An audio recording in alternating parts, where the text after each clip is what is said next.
What do lawyers use for birth control? I've got no idea. Their personalities. Nice. Not all realtors are created equally. That's very true. Some things that commonly come across our desk and examples of negligence would be a realtor fails to inform a buyer of the importance of a home inspection. So realtors should be informing their buyer clients, hey, you absolutely should be getting a home inspection, even if it's a hot market, and I get it, there's bidding wars and things like that. RECO website or Real Estate Council of Ontario, they're the governing body for realtors. And you can actually, through this link, you can do a search on any realtor and find out, do they have any disciplinary history? Have they ever been in hot water in the past? I don't think I've ever had someone actually summarize this for me the way you've done here. So again, I think this is a great resource for investors.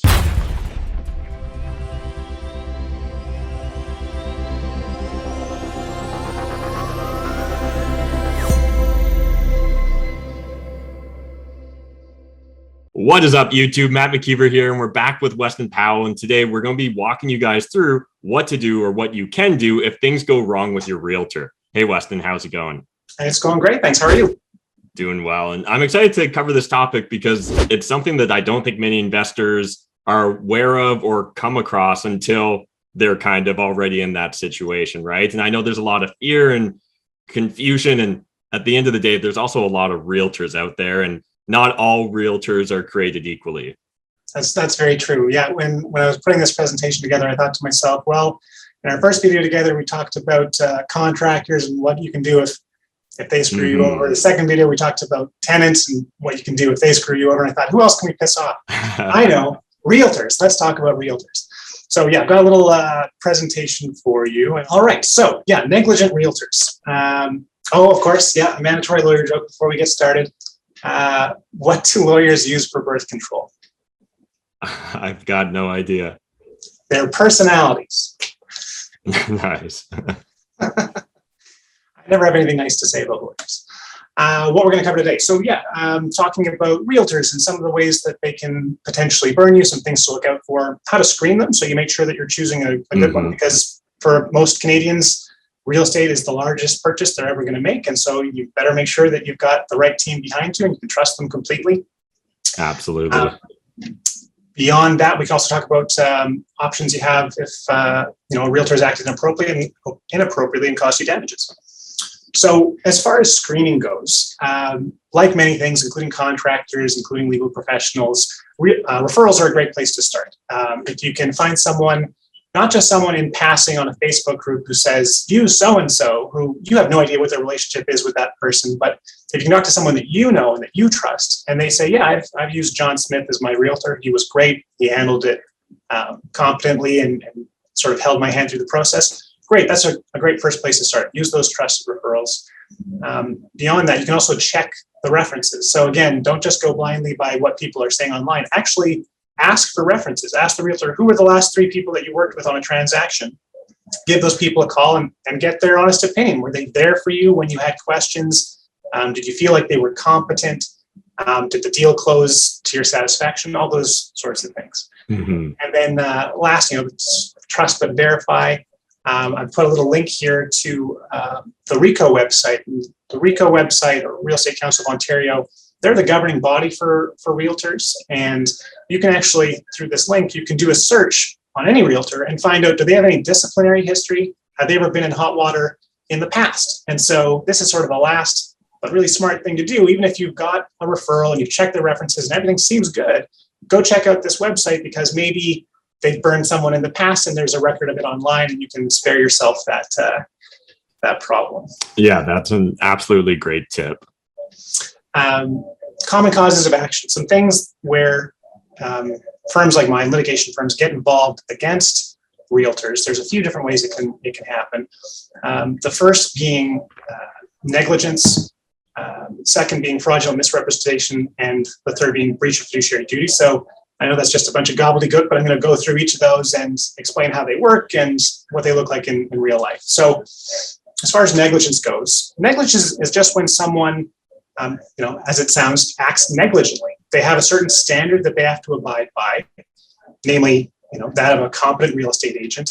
And we can look to the Real Estate and Business Brokers Act to find out exactly what is expected of a competent real estate agent. But if they fall short of that threshold, if they don't act like a competent realtor and you suffer harm as a result, you could very well end up suing them for damages to try to recoup some of your losses.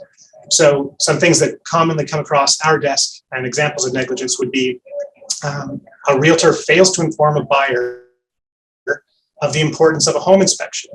So realtors should be informing their buyer clients, hey, you absolutely should be getting a home inspection, even if it's a hot market, and I get it, there's bidding wars and things like that, and unconditional offers are. A realtor should be explaining to you why it's still a good idea to get a home inspection. If at the end of the day, it's your decision. If you want to waive a home inspection, that's fine, but they should explain to you the benefits of a home inspection and some of the things that it can find, because if it turns out that there's very obvious foundation problems that could have been discovered by way of a home inspection, you want to know that. You don't want to be stuck with a $40,000 bill to repair a foundation that you thought was fine, because to your naked eye, you don't know what to look for, but a home inspector would. So something like that, a realtor failing to let you know about the importance of home inspections.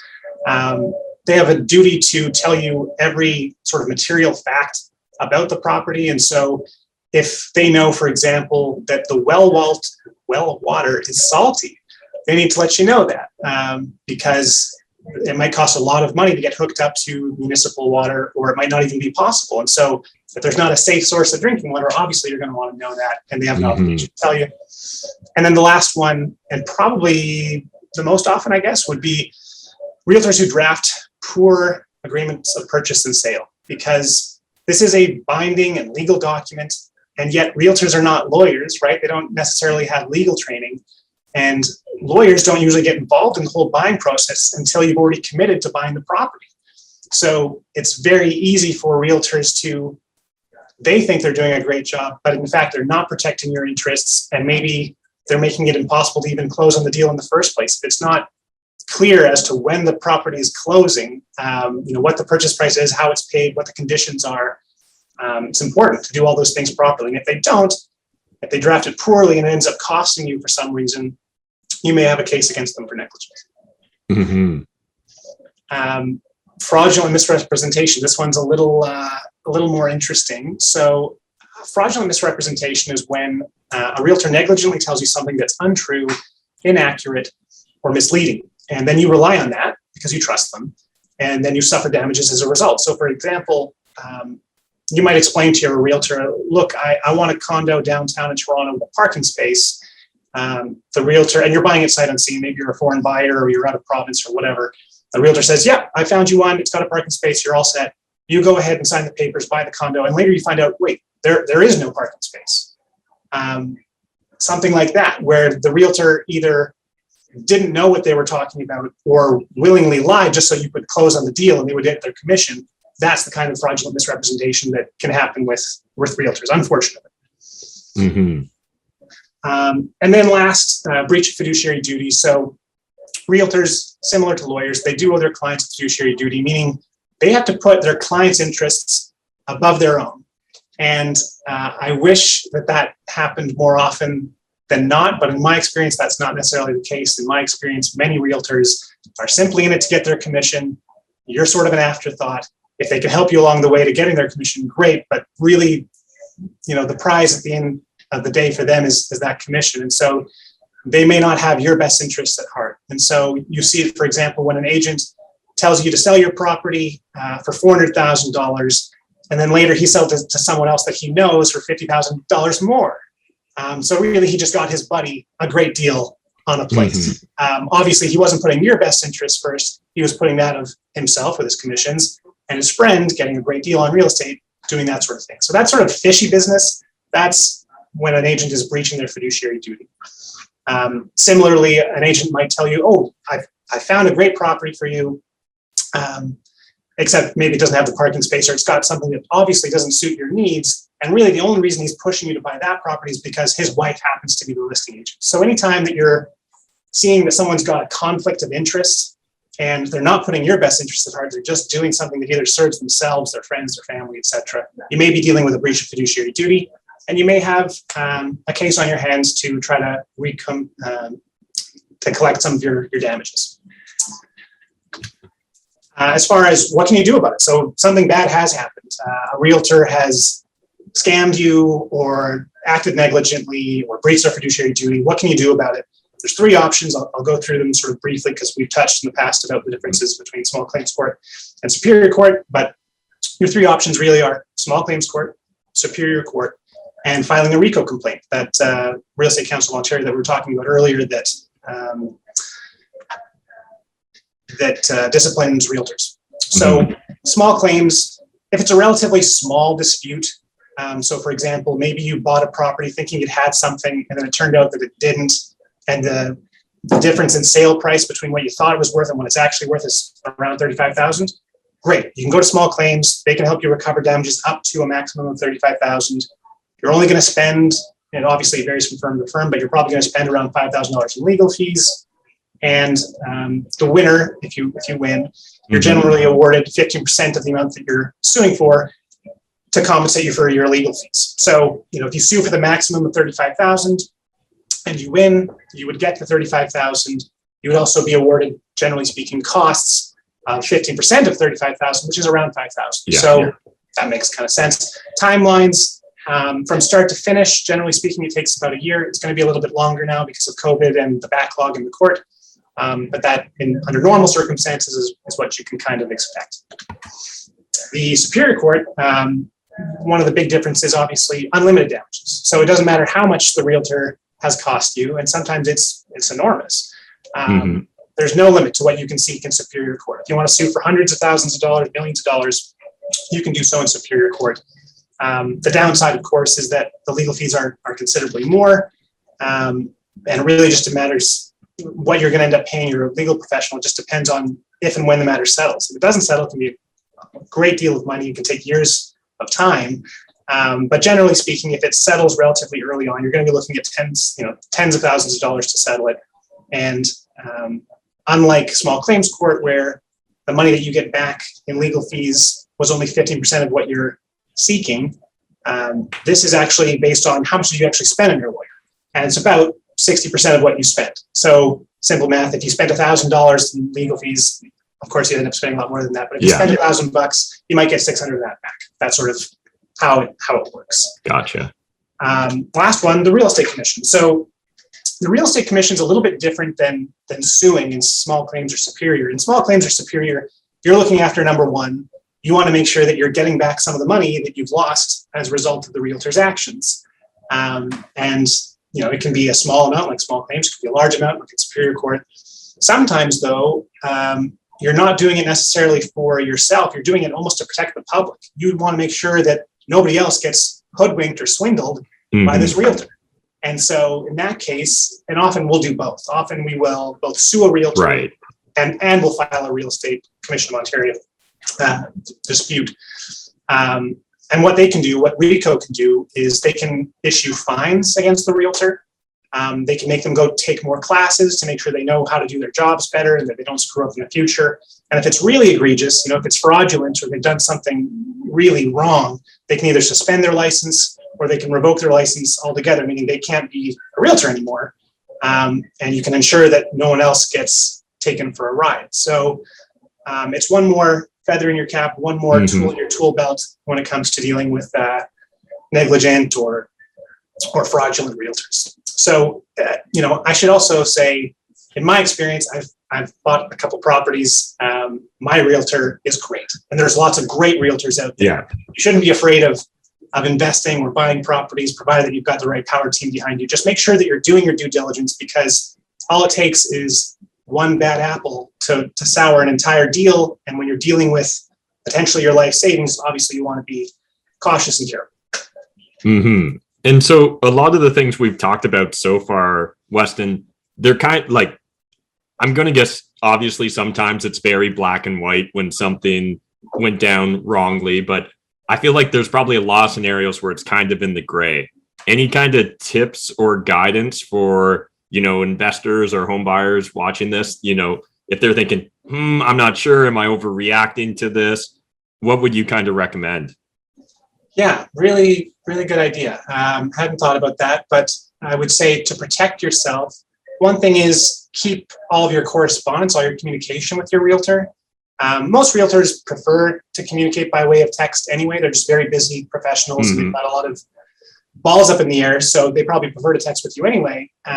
That's a good thing to do. Even if you've had a conversation with your realtor over the phone, you can always follow it up with a text and just say, hey, just like we were just talking about, confirming our conversation, X, Y, and Z. And then you've got a record, a written or electronic record of what they've been telling you. And that way, if things do, in the unlikely event that things do go south, you have a paper trail, a record of what's happened and what they've told you, what they promised you, etc. So keep good notes, whether it's emails, text messages, make sure that you're saving all that, you're not deleting it. As far as wanting to know your rights and figuring out, have I been taken advantage of here, or is this just how things work? I don't know. It's my first time buying a property. Talk to a lawyer. You can, some lawyers offer free consultations. Side note, mine does not, but some do. A good source might be the Law Referral Service by the Law Society of Ontario. So if you go on Google and look up Lawyer Referral Service, they'll match you with a lawyer in your geographic region that's willing to give you a 20-minute free telephone consultation. And you get to tell them, briefly what the problem is, and they should match you with someone who can quickly answer your questions. And so if you don't want to commit to paying a fee for a consultation, that's a great way to get some quick free information.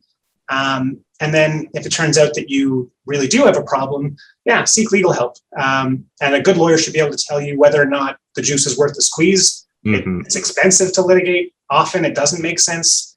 But if you're dealing with a substantial breach and you've suffered considerable damages, sometimes it is worth pursuing.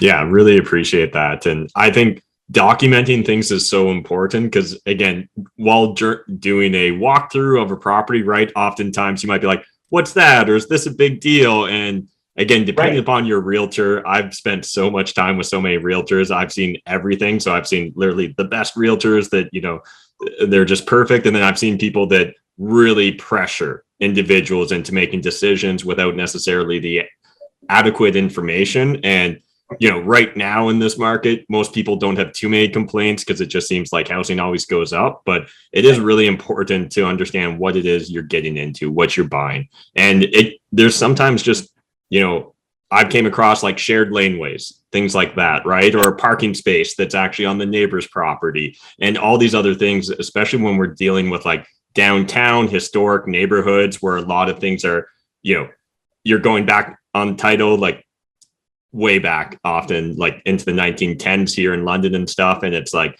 very difficult to, for someone just to give you a shoot from the hip answer. If they're not actually digging deeper into it, if they're not looking into it at the city level or on the title or whatever the case may be, it's probably not 100% accurate, the information they're providing you. Yeah, 100%. And actually, you just touched on something that's a really good point. So sometimes people think to themselves, well, realtors don't really do anything. They just, they open the door and let me look around, and then we're going to sign some papers. Any dummy can do this. Why don't I use my uncle? He'll get the commission. We'll split it. It'll all be great. Don't do that. The reason being, unless your uncle's actually a great realtor, the reason being, realtors can and should be a great resource. They actually should have a wealth of knowledge that you don't. And so what you were just saying, if you're going to see a property and you don't know that it's actually a heritage property, which means that you can't do those substantial renovations that you were hoping to do because you're only allowed to make cosmetic renovations and you have to make it look more or less the same throughout time. A good realtor will know that and will say, don't even bother looking at this place. It's a heritage property. It's not going to suit your needs. That kind of counsel, that kind of information that you get from a seasoned or veteran realtor is invaluable. And so all the more reason to choose your realtor wisely. Don't go with your friend or your uncle just because you want them to get the commission. Go with the very best realtor that you can find. And that doesn't necessarily mean that they're old. It just means that they've got lots of experience. And so there are plenty of young, hungry realtors that have lots of deals under their belt. And so that might be one of the things that you want to ask a realtor before working with them is, how many deals have you actually closed? How many people have you helped? And if it's a considerable number and they've got great references, that's maybe a good place to start. Yeah, really appreciate you sharing that. And then when talking about if there is an issue or you suspect there's an issue, how important is timeliness here? Oh, good question. So again, sometimes you don't necessarily find out the day after closing that there's an issue or that you were misled or whatever the case may be. You're nailing the questions today, I gotta say. Yeah, it's a really good point. So typically limitation periods in Ontario are 2 years from the date that you knew or ought to have known that you had a case. And so that is subject to discoverability. And so sometimes it's 2 years from the date that you closed on the property, but other times it might be considerably after that, because maybe, you didn't enter the property until 6 months after you bought it. And it was only then that you realized it's a heritage property. The clock might start ticking from then rather than when you bought it. It might start ticking from when you actually found out the problem. So the short answer is it's 2 years, but it's from when you knew or ought to have known that there was a problem. And even to that, there are some exceptions. So the real answer is consult a lawyer. It's going to be very fact specific to your scenario. But generally speaking, you don't want to sit on your rights. You don't want to wait because there are deadlines by which you have to file claims. And if you sit on your rights for too long, for example, for over 2 years, you'll be barred. You won't be able to bring your claim, even if it's meritorious, even if you've got a great cause of action and a good reason to sue somebody. If you wait too long, that right is taken away from you. Awesome. Yeah, really appreciate that. Thanks again, Weston. Really appreciate you breaking this down. It's actually, I don't think I've ever had someone actually summarize this for me the way you've done here. So again, I think this is a great resource for investors. If you guys want to reach out to Weston, we've got all his contact information in the video description down below, or he also had it in the right-hand corner on your screen during the slide. So again, just really appreciate you taking us through all the different aspects here over the last 3 months, Weston, in regards to when things kind of go wrong with our transactions. Right. Absolutely. My pleasure. I hope your audience got some value out of it and hope you have a great summer.